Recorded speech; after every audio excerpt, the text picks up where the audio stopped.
Ini saya saat itu merasa tersentak.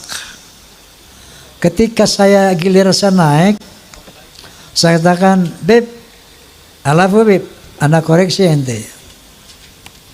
Itu antum bilang tadi bahwa keturunan Nabi pasti masuk surga walaupun maksiat seperti apapun.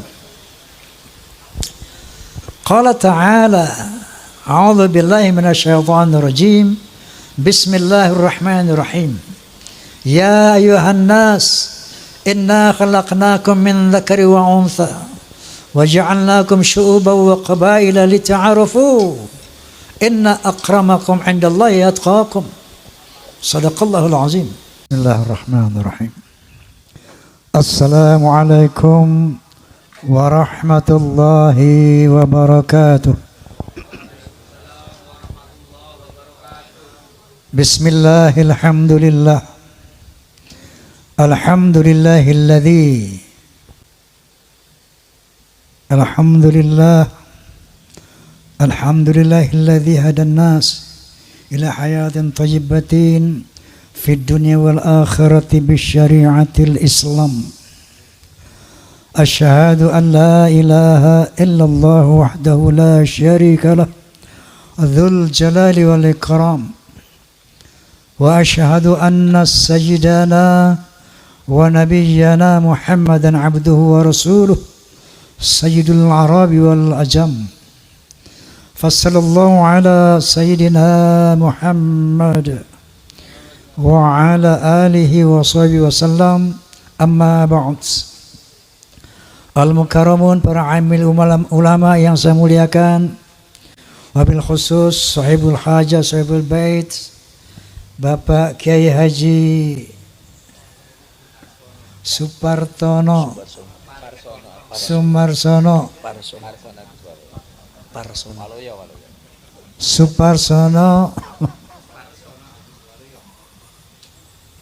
Waluyo. Mohon maaf Kiai, baru ketemu hari ini soalnya. Di pesantren pitutur luhur yang luar biasa ini. Yang kedua, sahabat saya Kiai Haji Abbas Pleret, Buntet Pleret, Buntet Cirebon. Ini buat Pleret ini. Dan para kiai sedaya yang nun sewu, saya tidak bisa sebutkan satu persatu. Para pejabat sipil TNI maupun Polri yang saya hormati, tak lupa saya sampaikan Forum Silaturahmi Takmir Masjid dan Mushola Indonesia, Fahmi Tamami, juga PAMDI, Persatuan Artis Musik Dangdut Indonesia. Dan saya mau tanya, di sini ada fans Rhoma Irama enggak? Ada fans Soneta enggak? Nah, itu fans Rhoma and Soneta disingkat Forza. Kalau saya bilang Forza, bisa bilang keren, bisa? Forza. Allahumma salli ala Muhammad.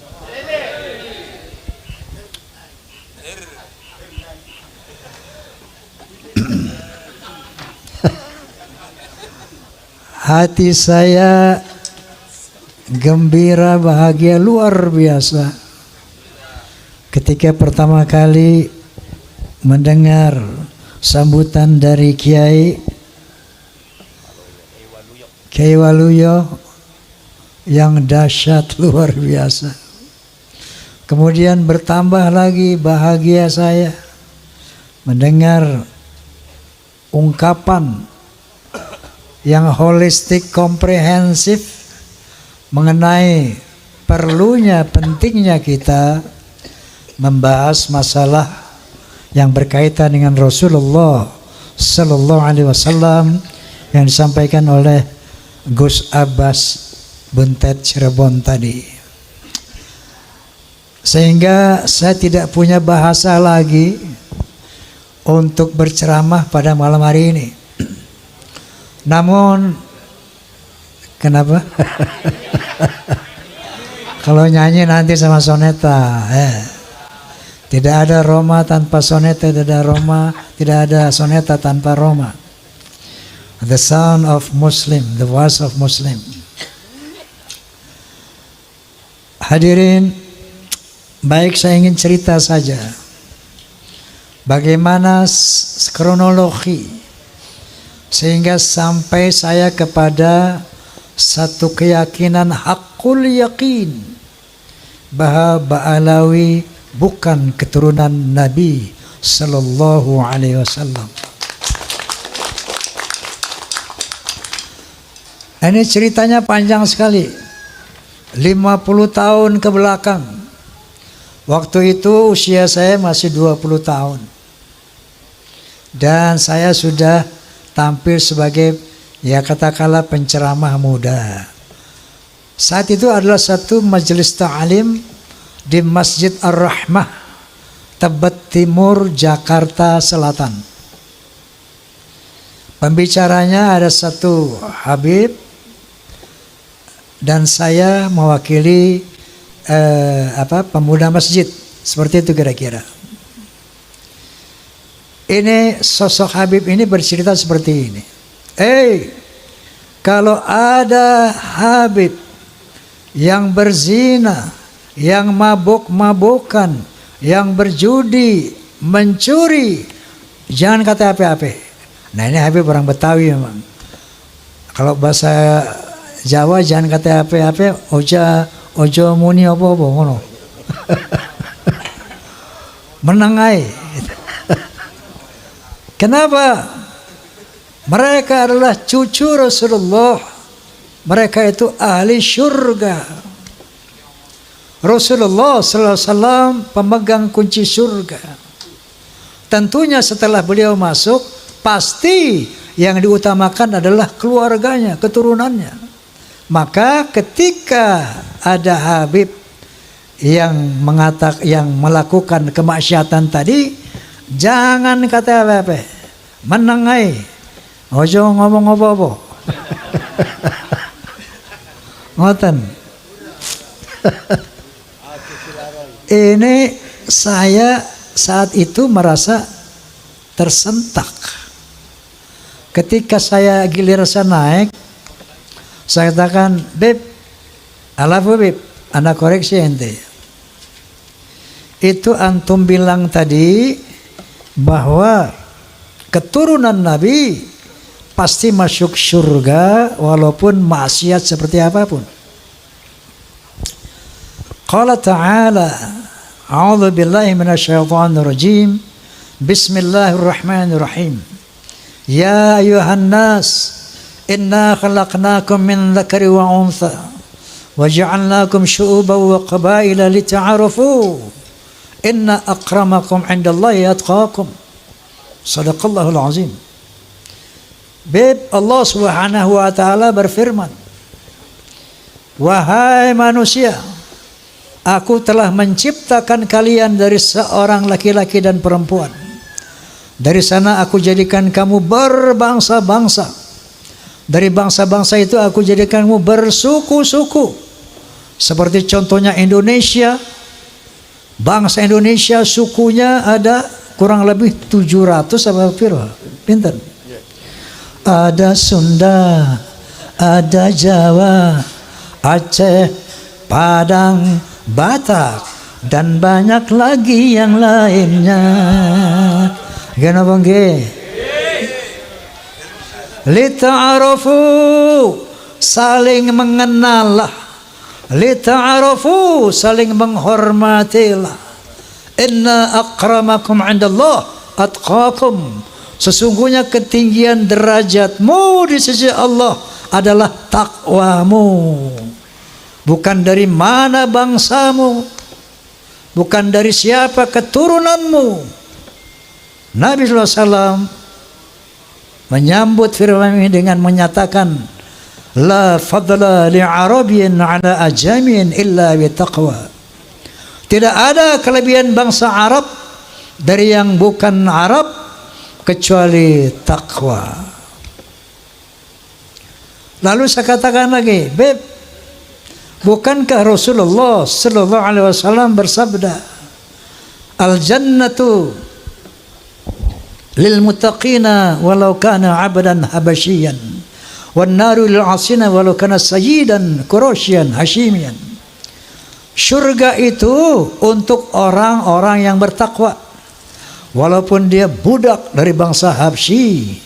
Contohnya Bilal bin Rabah, budak dari bangsa Habsyi, tapi Rasulullah menjamin bahwa Bilal bin Rabah adalah insya Allah menjadi ahli surga. Sementara orang neraka adalah tempat orang maksiat, walaupun dia dari Sayyid Quraisy Bani Hashim. Ini yang saya utarakan saat itu. Bahkan Rasulullah SAW bersabda, "Lau anna Fatimah binti Muhammadin saraqat laqatta'tu yadaha." Seandainya Fatimah binti Muhammad mencuri, aku sendiri akan memotong tangannya.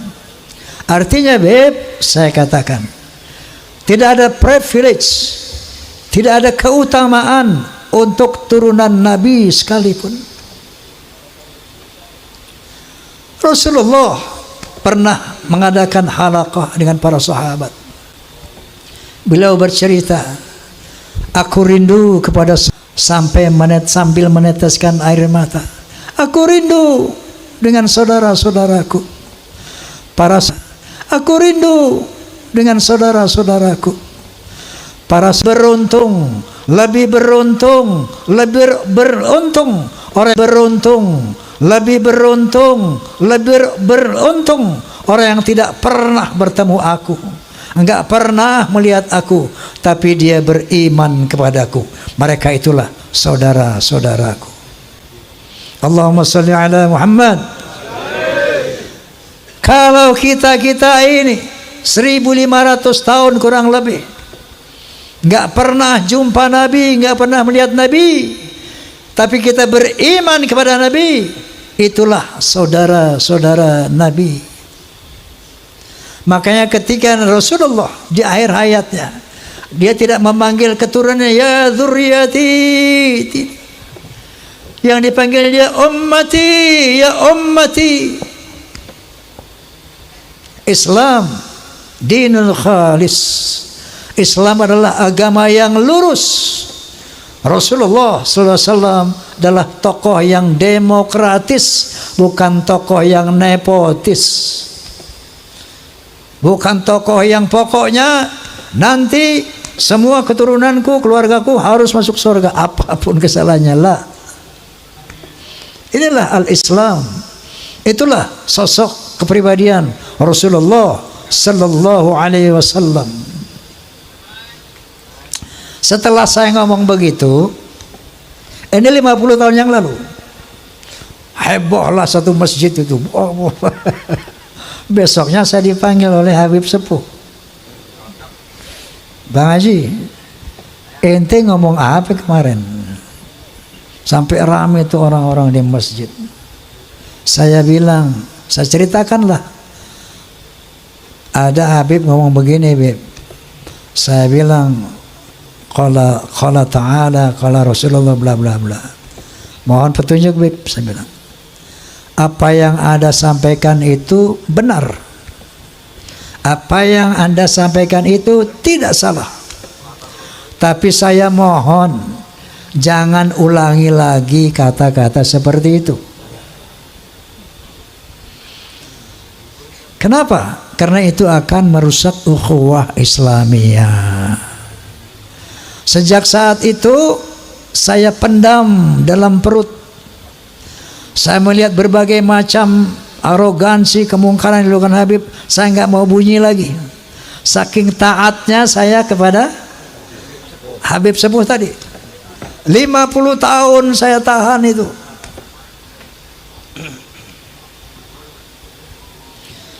Sampai akhirnya muncul doktrin-doktrin yang tidak bisa diterima akal sehat dan sangat merusak akidah, saya pikir.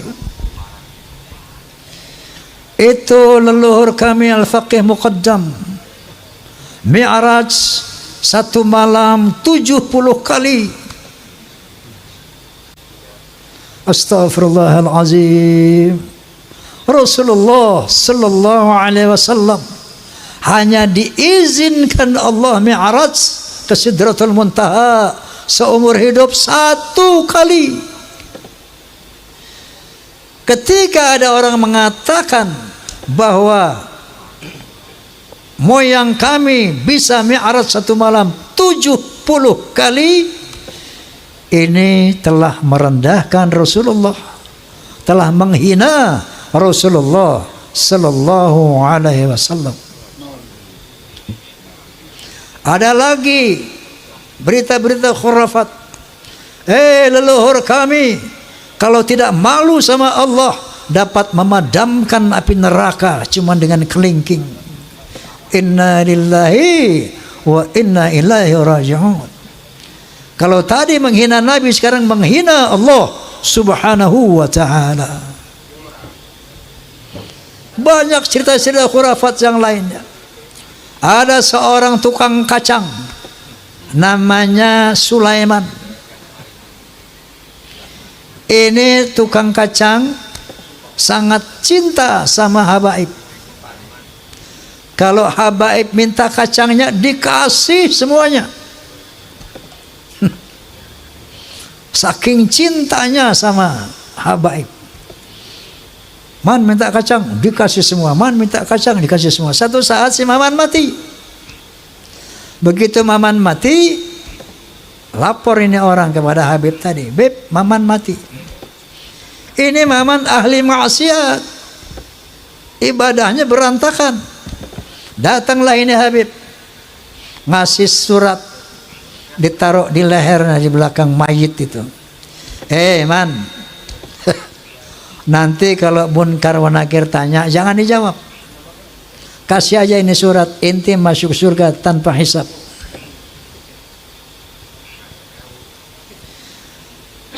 Banyak lagi cerita seperti itu. Leluhur mereka semuanya wali, bisa nurunkin emas dari langit.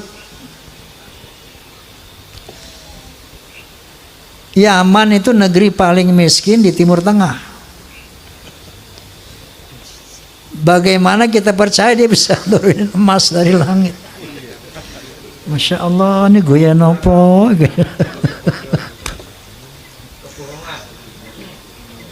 Banyak khurafat-khurafat yang mengajarkan. Ya. Nah, ini membuat satu faktor menguatnya saya, keraguan saya tentang apa iya cucu Nabi ini kayak begini. Muncullah baru tesis Kiai Haji Imaduddin Utsman Al-Bantani. Muncul apa beliau? Gus Abbas Cirebon Buntet. Saya enggak mengerti ilmu nasab, tapi saya tidak bodoh-bodoh amat untuk meneliti apa yang diuraikan oleh Kiai Haji Imaduddin Utsman. Beliau bercerita di antaranya bahwa yang namanya Ahmad bin Isa, keturunan Rasulullah sallallahu alaihi wasallam, sejak abad ke-4, ke-5, ke-6, ke-7, ke-8 sampai 9 awal itu tercatat di dalam manuskrip kuno. Hanya punya anak 3, yaitu Muhammad, Ali, dan Hasan. Muhammad, Ali, dan Hussein. Selama 550 tahun itu sejarah menulis itu. Tiba-tiba di abad ke-9 akhir muncul Ubaidillah sebagai anak Ahmad bin Isa yang keempat. Enggak usah pinter-pinter amat untuk meneliti, untuk menerima hal ini. Cukup punya akal yang waras, cukup punya akal yang sehat, kita bisa melihat, oh kalau begitu Ubaidillah ini cangkokan. Kiai Imaduddin tentu saja sebagai seorang kiai mujtahid, bahkan bisa menjelaskan secara ilmiah bahwa kepalsuan Ubaidillah ini. Dari sini mulai keraguan saya yang selama 50 tahun itu bertambah menjadi yakin. Tapi baru ilmu yakin doang nih. Saya undanglah Kiai Imaduddin di podcast saya. Kemudian dalam rangka, karena saya saat itu sebagai penengah ingin mencari siapa sih yang benar ini, apakah Ba'alawi, apakah Kiai Imad, maka saya undanglah dari Rabithah Alawiyah sebagai penyeimbang. Saya undang Ustaz Taufik Segaf, tidak hadir. Bahkan saya undang juga Rizik Syihab, tidak hadir. Saya undang juga dari Pekalongan Bapak Lutfi bin Yahya, tidak hadir. Sementara melalui media sosial itu semakin gencar, orang mengkritisi beliau, ulama-ulama semakin banyak, semakin bermunculan. Lalu saya undang Profesor Menahem Ali, seorang ahli filologi, ahli sejarah peradaban manusia. Dalam podcast saya beliau menjelaskan bahwa yang namanya Hadramaut, kota Hadramaut itu asalnya dari nama orang yang bernama Hazar Mavet. Dia orang dari Kaukasus yang kemudian menjadi Hadramaut.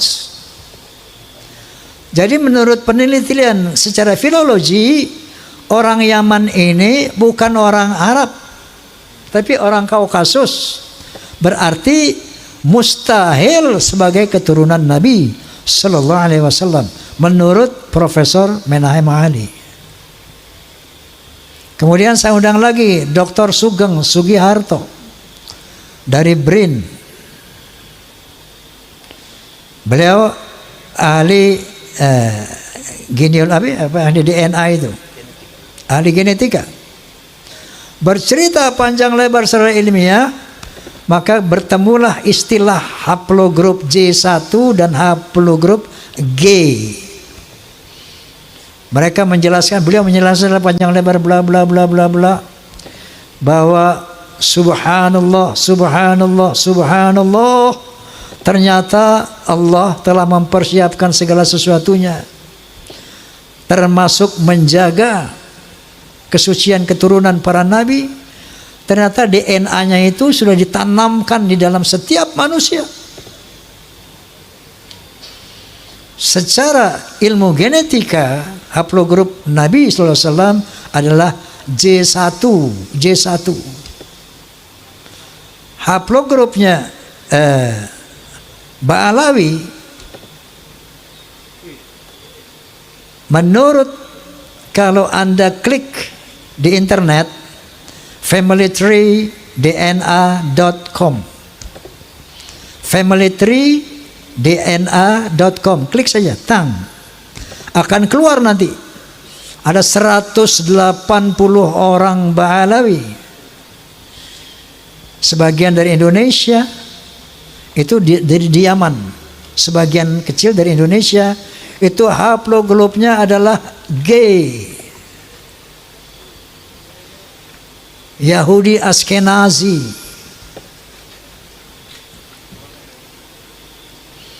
Nah, dari 3 disiplin ilmu ini, menurut sejarah, menurut ilmu nasab, menurut ilmu filologi, menurut ilmu DNA, maka muncullah hakul yakin bahwa Ba'alawi bukan keturunan Nabi sallallahu alaihi wasallam. Lalu di counter itu Roma Irama. Menurut Gus Romel ini pembela Ba'alawi. Kita bisa lihat di medsos. Itu Roma Irama sok-sok hakul yakin bahwa Ba'alawi bukan turunan Nabi, bahwa Ubaidillah itu bukan turunan Nabi. Memangnya dia pernah melihat pernikahan Ubaidillah? Memangnya dia pernah melihat persemaian Ubaidillah? Mel saya bilang, ente percaya nggak Muhammad bin Abdullah adalah Rasulullah? Kalau ente nggak percaya, kafir ente. Pertanyaannya, apakah anda pernah melihat Muhammad dilahirkan? Apakah anda pernah melihat Muhammad menerima wahyu dari Jibril alaihissalam? Iqra bismi rabbikal ladzi khalaq, khalaqal insana min 'alaq wa rabbul akramun alladzi 'allama bil qalam 'allama al-insana ma lam ya'lam. Apakah anda menyaksikan itu? Untuk meyakini Rasulullah,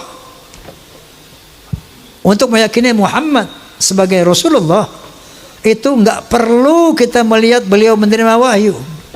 Cukup dengan statement keterangan dari Allah Subhanahu wa taala, yaitu Al-Qur'anul Karim.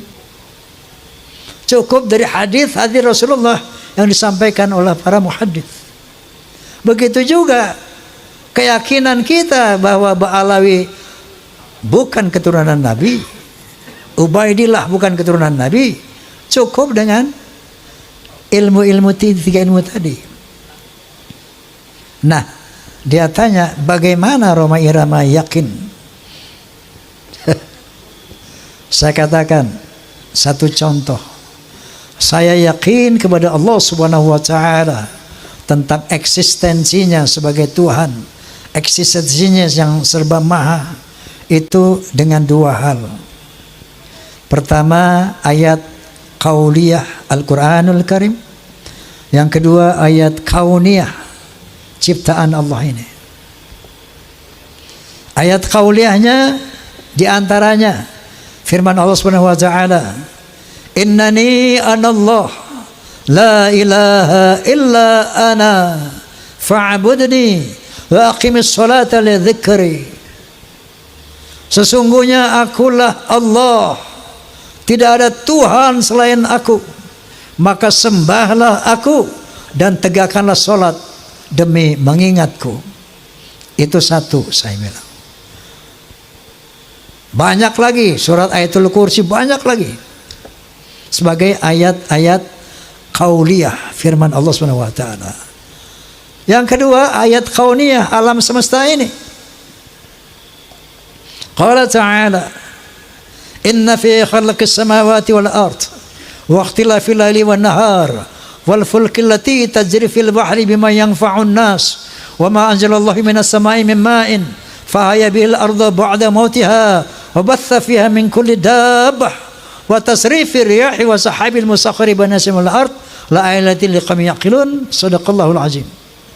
Sesungguhnya pada penciptaan langit dan bumi, pada pergantian siang dan malam yang begitu teratur, bisanya kapal-kapal berlayar di lautan dengan membawa hal-hal yang bermanfaat buat manusia, turunnya air dari langit, air hujan, dengan air itu dihidupkan bumi yang mati, ditebarkannya berbagai macam binatang melata di muka bumi, terjadinya pergeseran awan dan angin di antara langit dan bumi. Itu bukti tentang keberadaan Allah bagi orang-orang yang berakal. Jadi dari ayat qauliyah dan ayat kauniyah ini muncullah haqqul yakin, la ilaha illallah, tidak ada Tuhan illallah kecuali Allah. Begitu juga ketika saya meyakini Ba'alawi bukan turunan Nabi, ayat qauliyahnya adalah dari tesis Kiai Imaduddin Utsman, kemudian dari filologi, dan ayat kauniyahnya DNA. Jelas apa jelas? Oi. Jelas apa jelas? Saya mau tanya, Anda pun yakin tidak bahwa Ba'alawi bukan turunan Nabi? Yakin apa tidak? Alhamdulillah. Allahu Akbar. Allahumma salli ala Muhammad. Masya Allah, Masya Allah. Biqawmi yaqilun. Kalau makanya Allah SWT mengatakan gunakan akal, afala tatafakkarun, gunakan fikiran, gunakan akal.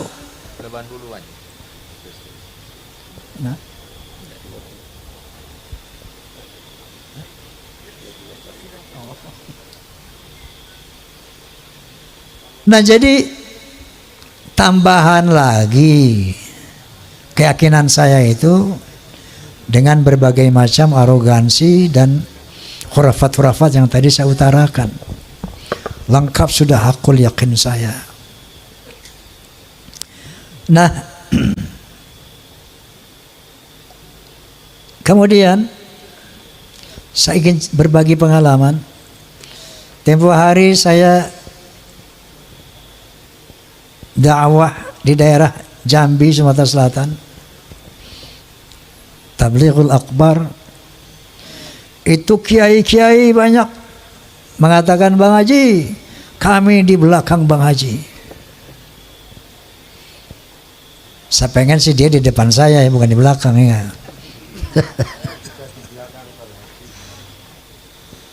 Ketika saya mengadakan pentas Soneta Group di Banjarmasin, ada satu kesempatan kita berkumpul dengan para pejabat. Salah satu pejabat daerah mengatakan, Bang Haji, saya yakin bahwa sebagian besar rakyat Indonesia sama dengan Bang Haji. Allahumma sholli ala Muhammad. Allahu Akbar.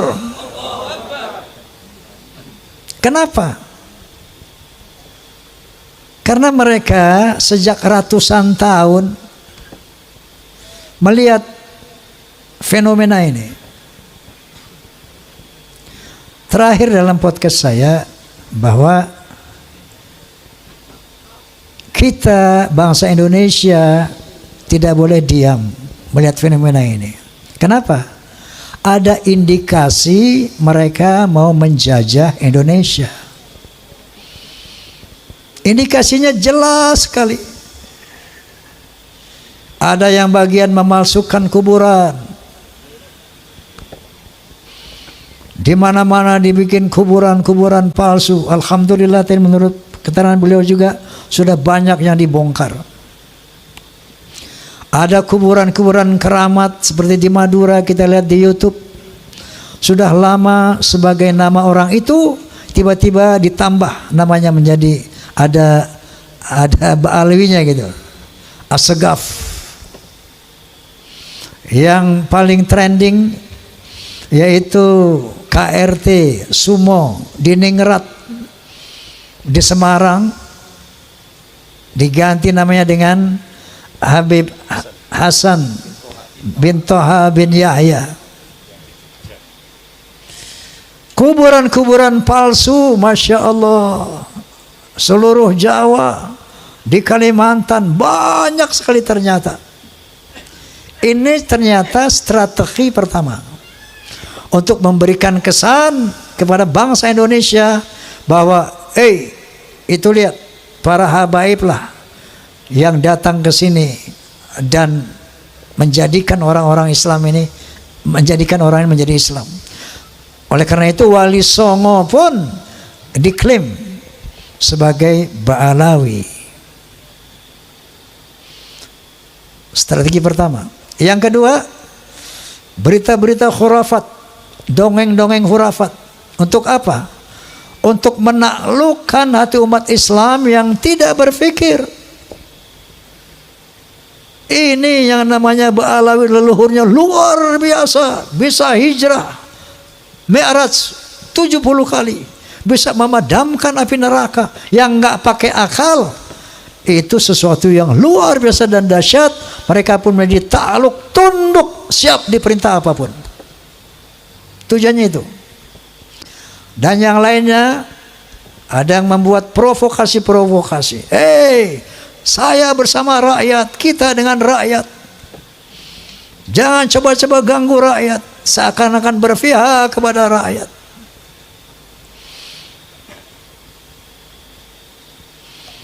Ada lagi provokator. Asah golokmu, asah pedangmu, asah celuritmu. Dia mengadu domba kita pribumi, sementara mereka akan memetik hasilnya. Faham apa tidak ini? Halo? Faham? Sehingga akhirnya mereka bisa bilang, Jawa adalah pintu tarim, Indonesia milik Aulia Tarim. Inna lillahi wa inna ilaihi raji'un. Saya sebagai putra Indonesia was-was, ngeri dan waspada. Ini ternyata doktrin-doktrin ini tidak sembarangan. Klaim-klaim mereka sebagai keturunan Nabi ternyata ada tujuan-tujuan untuk menguasai Indonesia. Ibu Pertiwi menangis ratusan tahun karena dijajah oleh Belanda, dijajah oleh Jepang. Baru beberapa puluh tahun merdeka, tiba-tiba ada gejala lagi, kita mau dijajah oleh penjajah berjubah. Na'udzubillahimin. Itu yang saya lihat, itu yang saya rasakan, itu yang saya perhatikan. Masya Allah.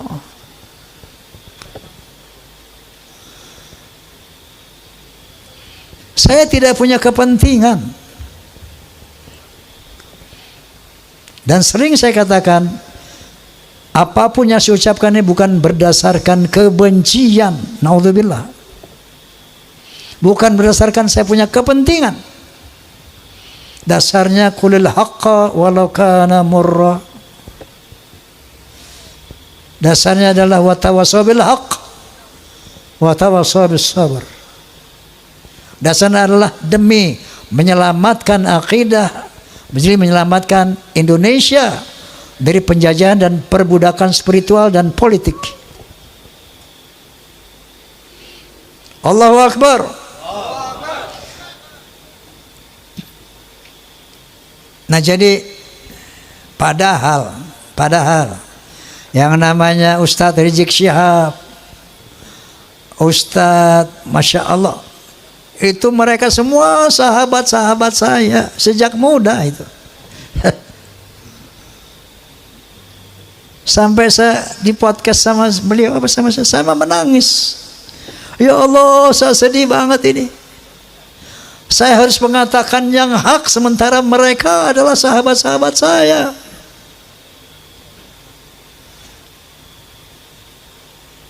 Tapi kebenaran harus diutarakan, sepedih apapun perasaan saya. Lalu saya katakan goalnya, satu, mari selamatkan akidah umat. Kedua, jaga Indonesia dari skenario yang terang benderang di media sosial. Terang benderang, Indonesia milik Aulia Tarim. Apakah kurang jelas ini? Halo? Apakah kurang jelas tujuan mereka?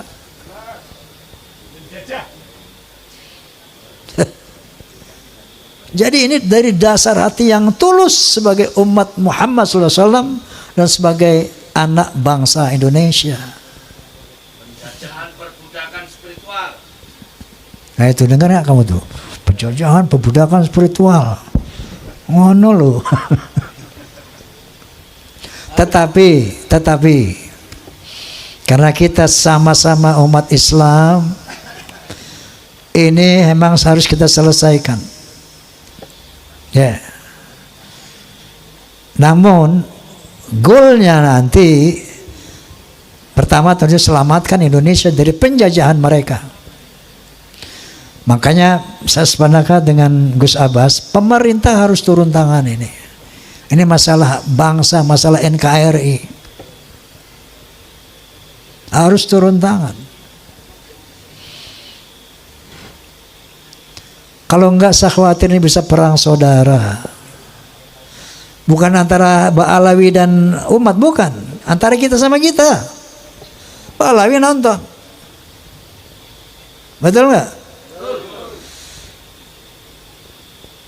Oleh karena itu, goalsnya nanti ketika mereka dinyatakan bukan keturunan Nabi, tetap jaga ukhuwah Islamiyah.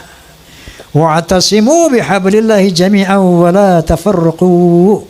Tapi dalam kesetaraan. Bukan dia sebagai tuan, kita sebagai budak. No. Rakat ukhuwah Islamiyah dalam kesetaraan. Kita muliakan siapa yang berilmu. Yarfa'illahu alladhina amanu minkum walladhina utul ilma darajat. Kita muliakan siapapun yang berilmu, tadi golongan mereka dari manapun.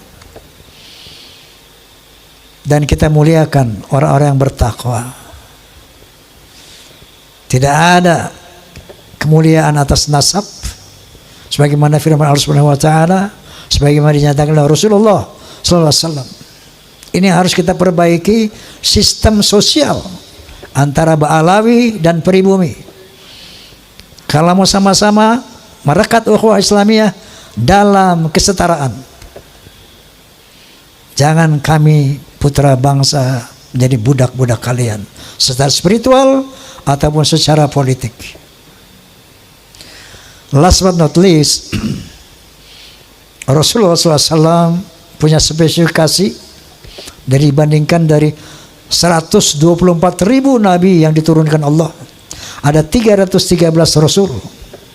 Semuanya misinya sama, untuk menyampaikan la ilaha illallah. Tapi ada spesifikasi Rasulullah. Di samping itu, beliau ditugaskan untuk membangun akhlak. Sebagaimana Nabi sallallahu alaihi wasallam bersabda, "Innama bu'itsu liutammima makarimal akhlaq." Sesungguhnya aku dibangkitkan untuk memperbaiki akhlak yang mulia. Oleh karena sebagai penutup, saya ingin menyampaikan satu lirik tentang akhlak. Boleh? Boleh? Tapi syaratnya Anda semua ikut nyanyi ya. Dalam berbicara. Itulah tadi ceramah dan curahan hati dari Bang Haji Roma Irama tentang masalah nasab dan beberapa hal yang menimpa dirinya. Beliau menyampaikan beberapa hal, terutama tadi sudah kita dengar bersama, beliau mengutip dari Al-Quran, Inna akramakum indallahi atqakum. Ini menjadi sebuah tamparan tersendiri bagi kaum Ba'alawi dan juga mukibin-mukibin yang serasa selalu membangga-banggakan nasab, selalu membangga-banggakan keturunan, selalu membangga-banggakan atas nama agama dan baginda Nabi besar Muhammad SAW. Meskipun perilakunya di luar dari syariat dan menyimpang seperti itu ya teman-teman ya. Terima kasih untuk teman-teman semua yang sudah mengikuti channel ini. Kita jumpa lagi di video selanjutnya. Semoga video kali ini bermanfaat. Assalamualaikum warahmatullahi wabarakatuh.